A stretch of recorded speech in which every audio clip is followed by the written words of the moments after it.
Hello dear students, आज आपण तुमचा 10व्या चॅप्टरचा चौथा पार्ट पाहतोय आणि हा आपला या चॅप्टरचा शेवटचा पार्ट असणार आहे, कारण या पूर्वीच्या भागामध्ये आपण बऱ्याचशा गोष्टी अगदी व्यवस्थितपणे समजून घेतलेल्या आहेत. आता यापूर्वीचा जो काही तिसरा पार्ट होता त्यामध्ये आपण सेल ऑर्गॅनेल्स म्हणजे काय हे पाहायला सुरुवात केली होती आणि त्यामध्ये आपण महत्त्वाचे 3 जे काही सेल ऑर्गॅनेल्स होते त्यांच्याबद्दल माहिती सुद्धा मिळवलेली आहे.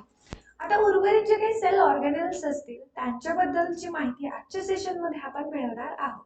तर चला आपला वेळ वाया न घालवता आपण आपल्या या सेशनला सुरुवात करूया. नेक्स्ट सेल ऑर्गॅनेल आहे तो म्हणजे लायझोझोम. लायझो मीन्स व्हॉट? तर लायझो म्हणजे ब्रेकडाऊन करणं, पण कशाला ब्रेकडाऊन करणं हो? तर त्याबद्दलची माहिती, त्याचं जे काही फंक्शन असेल, लोकेशन असेल, इव्हन त्याचं स्ट्रक्चर असेल, मग ते प्लांट मध्ये प्रेझेंट असतं की नाही, किंवा मग ॲनिमल्स मध्ये प्रेझेंट असतं का, अशा बऱ्याचशा प्रश्नांची उत्तरे तुम्हाला मिळणार आहे. त्यामुळे अगदी व्यवस्थितपणे काळजीपूर्वक लक्ष द्या. तर बघा, सुरुवातीला तुम्हाला या संदर्भाखाली काही प्रश्न विचारण्यात आलेले आहेत. What happens to the agriculture wells after a few days in a compost pit? जो काही ॲग्रिकल्चर वेस्ट असतं म्हणजे काय, तर जे काही शेतामधलं वेस्ट असतं, वेस्ट म्हणजे काय, तर कचरा असतो, तर तो कचरा काही दिवस जर आपण तसंच ठेवला मग त्याला आपण कंपोस्ट पीट मध्ये टाकतो, तर त्याचं काय तशा पद्धतीने due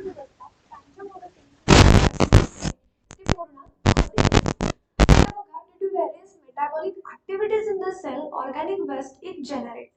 तुम्हाला माहिती आहे की आपल्या सेल मध्ये वेगवेगळ्या मेटाबॉलिक ऍक्टिव्हिटीज होत असतात, पण या ऍक्टिव्हिटीज होत असताना वेगवेगळे ऑर्गॅनिक वेस्ट काय होतात, त्या ठिकाणी जनरेट होतात, त्या ठिकाणी निर्माण होतात, तयार होतात. मग ते कोणते कोणते, तर वेगवेगळे असतात. ऑर्गॅनिक म्हणजे काय, तर त्यांच्यामध्ये काही केमिकल्स असू शकतात, काही वेगवेगळे न्यूट्रिएंट्स असू शकतात, बऱ्याचशा गोष्टी. लायझोझोम डायजेस्ट द वेस्ट. आता हे जे काही लायझोझोम्स आहेत ते काय करतात, तर हे जे काही वेस्ट आहे, जे की ऑर्गॅनिक वेस्ट आहे, जे की या मेटाबॉलिक ऍक्टिव्हिटीज द्वारे जनरेट होतं, तर त्याला डायजेस्ट करण्याचं काम ते करतात. म्हणजे त्यांना खातात का, तर हो अर्थातच, तर त्यांना डायजेस्ट करतात, म्हणजे त्याला engulf करतात, त्याला संपवतात. Lysosomes are simple, single membrane bound sacs filled with digestive enzymes. जे काही लायझोझोम्स असतात ते अगदी सिंपल असतात, साधे असतात. सिंगल मेम्ब्रेन असतात, म्हणजे यांच्यामध्ये दोन थर असतात का, नाही, तर एकच थर असतो, म्हणून याला सिंगल मेम्ब्रेन बाउंड सॅक्स असं सुद्धा म्हटलं जातं. आणि त्याच्यामध्ये खूप सारे काय असतात, डायजेस्टिव्ह एन्झाईम्स असतात. आता या डायजेस्टिव्ह एन्झाईमचं काय काम आहे, की हे डायजेस्टिव्ह एन्झाईम्स वेगवेगळ्या गोष्टींना डायजेस्ट करण्यासाठी, जे काही आता वेस्ट और मटेरियल्स आहेत, तर यांना डायजेस्ट करण्यासाठी मदत करत असतात. तर या डायजेस्टिव्ह एन्झाईम्सनी हे लायझोझोम्स भरलेले असतात. मग यांचं काम काय, यांचं फंक्शन काय, तर ते लक्षात घ्या. पहिल्यांदा ते इम्युनिटी सिस्टीम मध्ये फंक्शन करतात. तर it destroy viruses and bacteria that attack the cell. सेलवर अटॅक करणारे जे काही बॅक्टेरिया असतात, व्हायरसेस असतात, त्यांना डिस्ट्रॉय करतात, म्हणजे त्यांना नष्ट करण्याचं काम ही इम्युनिटी सिस्टीम द्वारे करतात आणि त्याला लायझोझोम्स मदत करत असतात. इम्युनिटी सिस्टीम काय असते बघा, तर आपल्या शरीरामध्ये एक काय असते, सेना असते. जी सेना काय करते, तर वेगवेगळे जे काही फॉरेजिंग मटेरियल्स आपल्या बॉडीच्या आतमध्ये येतात त्यांना मारण्याचं काम किंवा त्यांना फिनिशअप करण्याचं काम हे करते.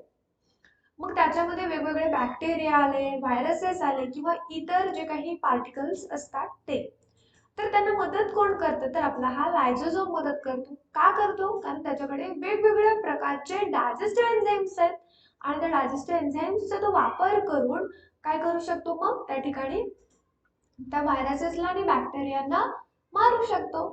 नेक्स्ट बघा, नेक्स्ट फंक्शन काय आहे, डिमोलिशन. डिमोलिशन म्हणजे काय, तर it destroys worn out cellular organelles and organic debris, ज्याला आपण ॲटोलायसिस सुद्धा म्हणतो. तर सेलमध्ये जे काही वॉर्न आउट झालेले, वॉर्न आउट म्हणजे काय, तर जे काही जुने असतात किंवा मग जे काही काय होतात, जे ऑर्गॅनेल्स त्यांचं फंक्शन संपलेलं असतं, जे बर्न आउट होतात, जुने होतात, म्हणजे त्यांची कार्यक्षमता संपलेली असते, तर ते ऑर्गॅनेल्स आणि ऑर्गॅनिक डेब्रिज काय केले जातात, तर त्या ठिकाणी ते डिस्ट्रॉय करण्याचं काम सुद्धा या लायझोझोमद्वारे केले जातं. म्हणूनच याला डिमोल्युशन स्क्वॅड सुद्धा म्हणलं जातं. नेक्स्ट आहे सुसाइड बॅग्स. म्हणजे काय तर बघा, आता when a cell becomes old or is damaged, lysosome bursts and enzymes digest their own cells. याला सुसाइड बॅग्स का म्हणलं जातं, त्यामागची एक रंजक गोष्ट आहे. काय गोष्ट आहे ती, जेव्हा तो सेल, एखाद्या सेल मधली लायझोझोम असेल, तर तो सेल जर ओल्ड झाला, म्हणजे त्याची कार्यक्षमता संपली किंवा तो डॅमेज झाला, तर त्या वेळेला हा जो काही लायझोझोम तो ब्रस्ट होतो. ब्रस्ट होणं म्हणजे काय, तर फुटतो आणि त्याच्यामध्ये असणारे जे काही डायजेस्टिव्ह एन्झाईम्स आहेत, तर ते डायजेस्टिव्ह एन्झाईम्स स्वतःच्या सेलला डायजेस्ट करतात. त्यानंतर नेक्स्ट बघा, during starvation lysosomes digest stored proteins and fats. Starvation म्हणजे काय, तर उपासमार. ज्या वेळेला लायझोझोमला त्याचं जे काही अन्न आहे, वेस्ट मटेरियल आहे, ते मिळत नाही, तर त्या वेळेला हा लायझोझोम सेल मधले जे काही डायजेशन करण्यासाठी ठेवण्यात आलेले प्रोटीन्स असतात, फॅट्स असतात, तर हे सुद्धा इन्व्हॉल्व करतो बरं का. म्हणजे हा लायझोझोम जेवढा आपल्यासाठी इम्पॉर्टंट आहे किंवा जेवढा तो आपल्यासाठी हेल्प आउट करतो, तेवढाच तो आपल्यासाठी नुकसान सुद्धा करणारा आहे. बरोबर. त्यानंतर पुढे बघा, नेक्स्ट आहे माइटोकॉन्ड्रिया. नेक्स्ट ऑर्गॅनेल कोणता आहे, नेक्स्ट ऑर्गॅनेल आहे माइटोकॉन्ड्रिया. माइटोकॉन्ड्रिया म्हणजे काय तर बघा, त्याच्यामधला सुरुवातीला आपल्याला कॅन यू टेल या संदर्भाखाली प्रश्न विचारण्यात आलेला आहे. प्रश्न काय आहे की which type of energy is required to run the fans, computers and electric bulbs, where is the energy produced. तर आपल्याला वेगवेगळ्या घरातले इलेक्ट्रिकल अप्लायन्सेस असतात. फॉर एक्झाम्पल बघा, फॅन आहे, कॉम्प्युटर आहे किंवा इलेक्ट्रिक बल्ब आहे, तर हे यांना चालू करण्यासाठी आपल्याला एक विशिष्ट प्रकारची एनर्जी लागते. मग ती जी एनर्जी कोणत्या फॉर्म मध्ये असते, तर ती एनर्जी इलेक्ट्रिक फॉर्म मध्ये असते. तर ती एनर्जी प्रोड्यूस कुठे केली जाते, तर ती एनर्जी वेगवेगळ्या ठिकाणी प्रोड्यूस केली जाते. आता जर आपण इलेक्ट्रिक एनर्जीचा विचार केला, तर त्या ठिकाणी वेगवेगळे प्रोजेक्ट्स कार्यरत असतात. फॉर एक्झाम्पल विंड मिल्स आहेत किंवा मग न्यूक्लिअर एनर्जी आहे. न्यूक्लिअर एनर्जीच्या माध्यमातून सुद्धा इलेक्ट्रिक एनर्जी बनवली जाते. हायड्रो पॉवर इलेक्ट्रिक प्लांट आहेत किंवा मग बरेचसे वेगवेगळे हीट जनरेटेड इलेक्ट्रिक प्लांट्स आहेत, यांच्याद्वारे ही एनर्जी मिळवली जाते. पण बघा, आपल्या बॉडीला सुद्धा एनर्जीची गरज असते. मग ती एनर्जी आपण कुठून मिळवतो, तर त्यासाठी आपण कोणाची मदत घेतो, तर each cell requires energy and this energy is produced in mitochondria. तर प्रत्येक सेलला एनर्जीची गरज असते. काय एनर्जी लागते, तर त्याचं जे काही दररोजचं काम असेल, फंक्शन असेल, ते पूर्ण करण्यासाठी एनर्जीची गरज असते आणि जी काही एनर्जी आहे ती मायटोकॉन्ड्रियामध्ये प्रोड्यूस होते. Next point, under the electron microscope, a mitochondrion is seen as a double membrane structure. जर आपण इलेक्ट्रॉन मायक्रोस्कोप खाली माइटोकॉन्ड्रियाचं ऑब्झर्वेशन केलं, तर त्या वेळेला आपल्या लक्षात येतं की हा जो काही माइटोकॉन्ड्रिया आहे, तो डबल मेम्ब्रेन बाउंड स्ट्रक्चर आहे. त्यानंतर पुढे बघा, the outer membrane is porous and the inner membrane is deeply folded. These folds are called cristae. आता क्रिस्टी आणि सिस्टर्नी याच्यामध्ये खूपसा फरक आहे, पण बऱ्याच वेळेला गोंधळ होतो. गॉल्गी बॉडीमध्ये सुद्धा काय आहेत, तर एक फोल्ड्स आहेत, फ्लॅट सॅक्स आहेत, त्याला आपण सिस्टर्नी असं नाव दिलेलं. पण आपण माइटोकॉन्ड्रियामध्ये काय पाहतोय की त्याचा जो काही आउटर मोस्ट मेम्ब्रेन आहे तो पोरस आहे, म्हणजे अगदी पोगर आहे, त्याच्यामध्ये काहीही नाही. पण त्याचा आतल्या बाजूमधला जो काही मेम्ब्रेन आहे, तो मेम्ब्रेन कसा आहे, तर त्याच्यामध्ये खूप फोल्ड्स आहेत. ज्या काही फोल्ड्स आहेत, तर त्या फोल्ड्सना आपण क्रिस्टी म्हणतो. क्रिस्टी म्हणजे काय, तर फोल्ड्स ज्या की मधल्या मेम्ब्रेन मध्ये आपल्याला पाहायला मिळतात. त्यानंतर पुढे बघा, the inner cavity is filled with proteinaceous gel-like matrix containing ribosomes, phosphate granules and DNA. आता जे काही क्रिस्टे असतात तर ते पोरस असतात का? नाही. तर त्याच्यामध्ये त्या इनर कॅव्हिटी मध्ये प्रोटीनेशियस जेल असतं ज्याला आपण मॅट्रिक्स सारखं, त्याच्यामध्ये रायबोझोम्स असतात, फॉस्फेट ग्रॅन्युल्स असतात, डीएनए असतात आणि ते स्वतः प्रोटीन्स निर्माण करू शकतात. With the help of enzymes, mitochondria oxides carbohydrates and fats in the cell. तर हे एन्झाईम्स कशा मायटोकॉन्ड्रिया कशाच्या मदतीने ऑक्सिडाइज करतात? कार्बोहायड्रेट्स आणि फॅट्सच्या मदतीने. Energy released in this process is stored in the mitochondria in the form of ATP, that is adenosine triphosphate. तर जो काही मायटोकॉन्ड्रिया आहे तो या ओव्हरऑल प्रोसेस मध्ये जी काही एनर्जी रिलीज करतो म्हणजे बाहेर टाकतो, ती एनर्जी कशाच्या फॉर्म मध्ये असते? तर ती एटीपीच्या फॉर्म मध्ये असते. आता बघा, प्रत्येक देशाची आपापली करन्सी असते. म्हणजे जर आपण अमेरिकेमध्ये गेलो तर त्या ठिकाणी डॉलर चालतात, भारतामध्ये आलं तर रुपया चालतो. तर तशा पद्धतीने प्रत्येक देशाची आपापली करन्सी असते. तर आपल्या मायटोकॉन्ड्रियाची सुद्धा एक स्वतःची करन्सी आहे आणि त्या करन्सीचं नाव काय? एटीपी, ज्याला आपण ॲडेनोसिन ट्रायफॉस्फेट म्हणतो. म्हणजे मायटोकॉन्ड्रिया त्या ओव्हरऑल प्रोसेसद्वारे जी काही एनर्जी तयार करतो तो एटीपीच्या फॉर्म मध्ये काय करतो? स्टोअर करतो. नेक्स्ट पॉइंट बघा आता, plant cell have less mitochondria than animal cell. Animal cell मध्ये जेवढे मायटोकॉन्ड्रिया असतात तर त्याच्या तुलनेमध्ये प्लांट सेल मध्ये खूप कमी मायटोकॉन्ड्रिया आपल्याला पाहायला मिळतात. त्यानंतर बघा आता या मायटोकॉन्ड्रियाचे फंक्शन काय? See here. To produce energy rich compound ATP, ATP तयार करण्यासाठी, synthesis of proteins, carbohydrates, lipids, etc. by using the energy in ATP. एटीपीचा वापर करून प्रोटीन्स, कार्बोहायड्रेट्स आणि लिपिडचे सिंथेसिस करण्यामध्ये. तर या ठिकाणी तुम्हाला मायटोकॉन्ड्रियाचे स्ट्रक्चर पाहायला मिळेल. आता हा आउटर मोस्ट मेम्ब्रेन आहे, जो की पोरस आहे. हा इनर मेम्ब्रेन आहे आणि याच्या आतल्या बाजूला आपल्याला फोल्ड्स पाहायला मिळतात आणि या फोल्ड मध्ये एक मॅट्रिक्स आहे. मॅट्रिक्स म्हणजे काय? तर सायटोप्लाझम सारखा एक सेमी फ्लुइड आहे आणि याचे जे काही फोल्ड्स असतात इनर मेम्ब्रेनच्या त्याला आपण क्रिस्टी म्हणतो. Okay, don't confuse here in cristae and cisternae. Cisternae कुठे असतात? तर त्या गॉल्गी बॉडी मध्ये असतात किंवा गॉल्गी कॉम्प्लेक्स मध्ये असतात. बट क्रिस्टी कुठे असतात? तर मायटोकॉन्ड्रिया मध्ये असतात. Is it clear? ओके. त्यानंतर डू यू नो या संदर्भाखाली आपल्याला एक छोटीशी इंटरेस्टिंग फॅक्ट दिलेली. तर बघा काय आहे ती. Mitochondria are absent in RBCs. Due to this, the oxygen which is carried by them is not used for themselves. Mitochondria हे आरबीसी मध्ये प्रेझेंट राहत नाहीत. का राहत नाहीत? कारण बघा, जर मायटोकॉन्ड्रिया प्रेझेंट असते तर आरबीसी जेवढी काही ऑक्सिजन कंझ्युम केलं असते तेवढी सर्वची सर्व ऑक्सिजन मायटोकॉन्ड्रियाला लागली असती आणि त्यामुळे आरबीसीची जी काही ऑक्सिजन सप्लाय करण्याची कार्यक्षमता होती ती कमी झाली असती. म्हणूनच मायटोकॉन्ड्रिया या आरबीसीज मध्ये अब्सेंट असतात.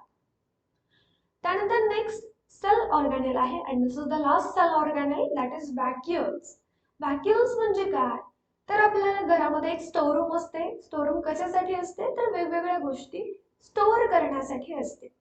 तशाच पद्धतीने vacuoles are the storage sacs for solid और लिक्विड कॉन्टेंट्स. आता आपल्या सेल मध्ये जे काही वेगवेगळे सॉलिड आणि लिक्विड कॉन्टेंट्स असतात त्यांना स्टोअर करण्यासाठी ही स्टोर रूम असते, स्टोरेज सॅक्स असतात. They do not have any typical shape और साइज. त्यांना फिक्स अशा प्रकारचे साइज किंवा शेप असते का? नाही. तर ती सेलच्या रिक्वायरमेंट नुसार म्हणजे त्याच्या नीड नुसार ती कमी जास्त होत असते. The structure of vacuole changes according to the need of the cell. तर व्हॅक्यूलचे जे काही स्ट्रक्चर असते ते चेंज होतं. कधी? तर त्या सेलच्या नीड नुसार. नेक्स्ट बघा, vacuole is bound by single membrane. जे काही व्हॅक्यूल असतात ते सिंगल मेम्ब्रेनचे असतात बरं का. आता कोणते कोणते बरेचसे सेल ऑर्गॅनेल हे डबल मेम्ब्रेन बाउंड आहेत तर बरेचसे सेल ऑर्गॅनेल हे सिंगल मेम्ब्रेन बाउंड आहेत. तर आपण यापूर्वी एक सेल ऑर्गॅनेल पाहिला जो की सिंगल मेम्ब्रेन बाउंड होता, दॅट इज लायझोझोम आणि सेकंडली व्हॅक्यूल्स. आता याचं फंक्शन काय? To maintain the osmotic pressure of the cell. आता ऑस्मोटिक प्रेशर काय असतं की सेलच्या आतमध्ये आणि त्याच्या बाहेरच्या बाजूला दोन्हीकडे जे काही सोल्युशन असेल ते इक्वली असेल आणि त्याच्यामध्ये काय असेल, स्टेबिलिटी असेल. तर असं प्रेशर मेंटेन करण्याचं काम कोण करतो, व्हॅक्यूल्स करतात. To store metabolic by products and end products like glycogen, proteins, water etcetera. जे काही मेटाबॉलिक बाय प्रोडक्ट्स असतात किंवा एंड प्रोडक्ट्स असतात ते स्टोअर करणं असेल. मग कोणते कोणते असतात ते, ग्लायकोजन असेल, प्रोटीन्स असेल किंवा वॉटर असेल. In animal cell, they store waste products and food, while in amoeba, it store food before digestion. Animal cell मध्ये जे काही वेस्ट प्रोडक्ट्स आहेत किंवा फूड आहेत ते या व्हॅक्यूल्स मध्ये स्टोअर केले जातात. पण तुम्हाला अमिबा माहिती आहे, ज्याचा कोणत्याही प्रकारचा फिक्स शेप नसतो, जो की इरेग्युलर इन शेप असतो. तर हा सिंगल सेल आहे बरं का. हा जो काही अमिबा आहे तो सिंगल सेल आहे, म्हणजे तो युनिसेल्युलर आहे, त्याच्याकडे एकच सेल असते. आपण पाहिलं होतं सुरुवातीलाच. तर हा जो काही अमिबा आहे तो डायजेशनच्या पूर्वीचे जे काही फूड असेल तो त्याच्यामध्ये स्टोअर करतो. त्यानंतर प्लांट सेल मध्ये जे काही व्हॅक्युल्स आहेत are full of cell sap and provide turgidity और रिजिडिटी टू देम.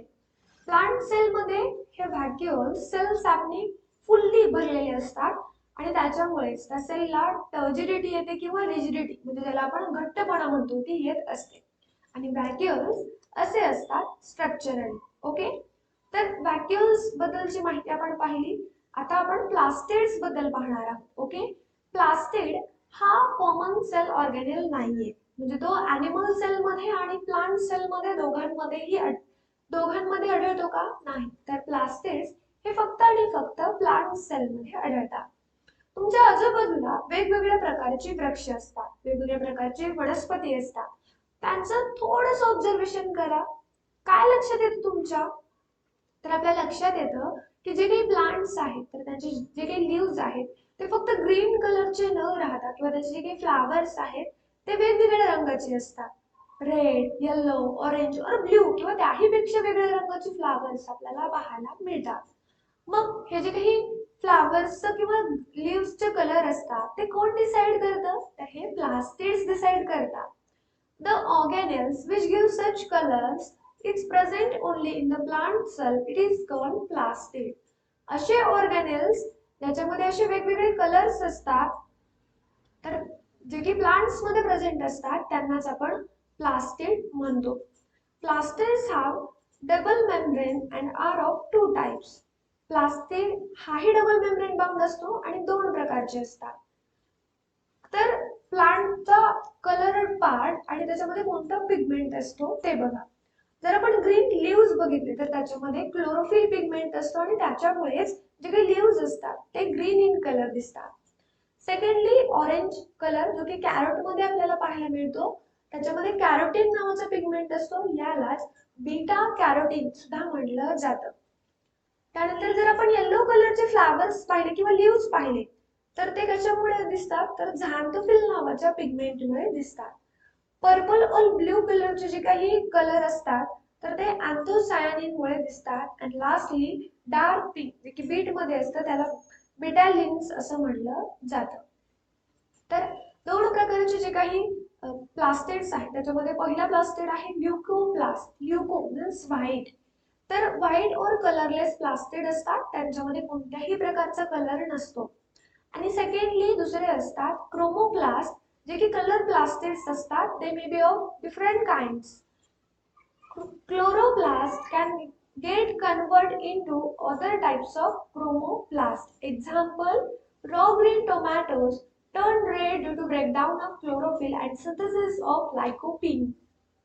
तर जो काही क्लोरोप्लास्ट आहे तो कन्वर्ट होतो कशामध्ये, अदर टू टाइपच्या क्रोमोप्लास्ट मध्ये. उदाहरणामध्ये ग्रीन जे टोमॅटो असतात त्याचं रूपांतर रेड टोमॅटोज मध्ये होतं का, कारण त्या ठिकाणी क्लोरोफिलचं ब्रेकडाऊन होतं आणि लायकोपिनचं सिंथेसिस होतं, यामुळे होतं. तर प्लास्टिडचे दोन प्रकार लक्षात आले, ल्युकोप्लास्ट अँड क्रोमोप्लास्ट. आता क्लोरोप्लास्ट बद्दल आपण थोडक्यात माहिती पाहणार आहोत.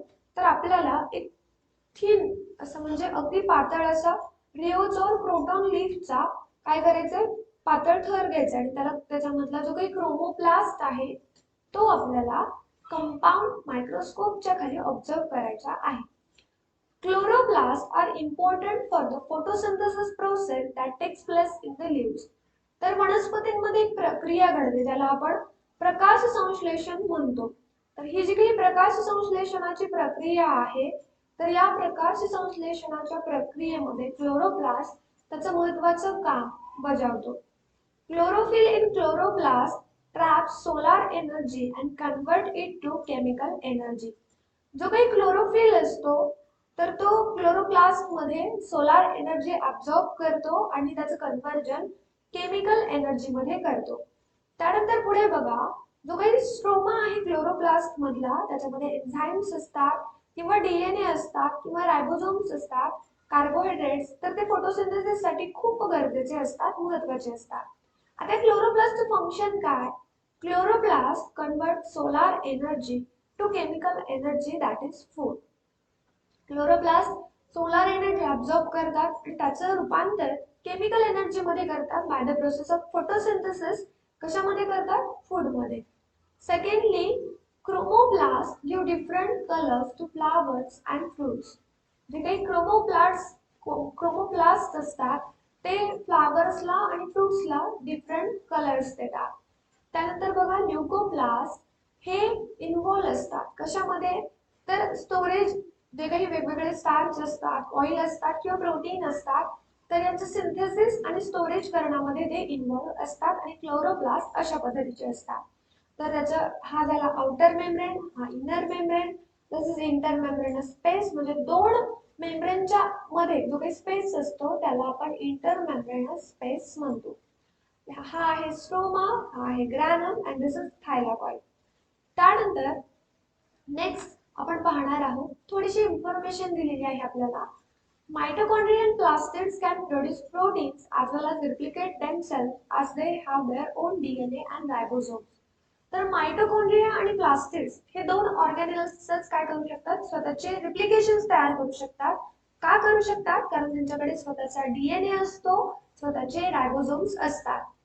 After studying the cell and cell organelles, you must have to come to know that all the functions in the plants and animal cells are taking place smoothly due to cell organelles. आणि आपण एवढ्या छान पद्धतीने एवढ्या वेगवेगळे sale organelles पाहिले, sale मध्ये असणारे जे काही वेगवेगळे घटक आहेत, कंपोनेंट्स आहेत, ते पाहिले. त्यावरून तुमचं लक्षात आलं असेल की जे काही सेलचं काम आहे, जे काही फंक्शन आहे, ते कशामुळे व्यवस्थितपणे होतं, स्मूथली होतं, तर फक्त या सेल ऑर्गॅनेल्समुळे. आणि त्या सेल्सला आपण, जे काही सेल्स डेव्हलप होतात त्यांना युकॅरियोटिक सेल्स म्हणतात. आणि मागच्या वर्षी तुम्ही प्रोकॅरियोटिक सेल मध्ये सुद्धा सेलचा सुद्धा अभ्यास केलेला आहे. तर त्याचं छोटंसं कंपॅरिझन आपल्याला या ठिकाणी करायचं आहे. युकॅरियोटिक सेलची साईज 5 ते 100 मायक्रोमीटर एवढी असते, तर प्रोकॅरियोटिक हे 1 ते 10 मायक्रोमीटर इतके स्मॉल असतात. त्यानंतर युकॅरियोटिक मध्ये मोर दॅन 1 क्रोमोझोम प्रेझेंट असतात, तर प्रोकॅरियोटिक मध्ये फक्त एकच क्रोमोझोम प्रेझेंट असतो. युकॅरियोटचा जो काही न्यूक्लियस असतो तो with nuclear membrane, nucleolus and nucleoplasm असतो. म्हणजे कसा असतो? वेल डेव्हलप असतो थोडक्यात. ओके. बट न्यूक्लिओइड रिसेम्बलिंग न्यूक्लियस, तर जो काही काय असतो, जो काही प्रोकॅरियोटिक सेल असतो, तर तो प्रोकॅरियोटिक सेल मात्र वेल डेव्हलप नसतो. त्याच्यामध्ये फक्त फास्ट स्ट्रक्चर आपल्याला त्या न्यूक्लियसचं पाहायला मिळतं. त्यानंतर युकॅरियोटिक मध्ये माइटोकॉन्ड्रिया आणि प्लास्टिड्स प्रेझेंट असतात, पण प्रोकॅरियोटिक मध्ये कोणतेही मेम्ब्रेन बाउंड सेल ऑर्गॅनेल्स नसतात. युकॅरियोटिकचा जर आपण विचार केला तर त्याच्यामध्ये हायली इव्हॉल्व्ड युनिसेल्युलर आणि मल्टीसेल्युलर मध्ये प्लांट्स आणि ॲनिमल्स येतात, बट प्रोकॅरियोटिक मध्ये फक्त बॅक्टेरिया येतात. आणि व्हायरसेस म्हणाल तर viruses are on the boundary line in between the living things and non living things. त्यामुळे ते कोणत्याही गटामध्ये त्यांना इन्क्लूड केलं जात नाही. ओके.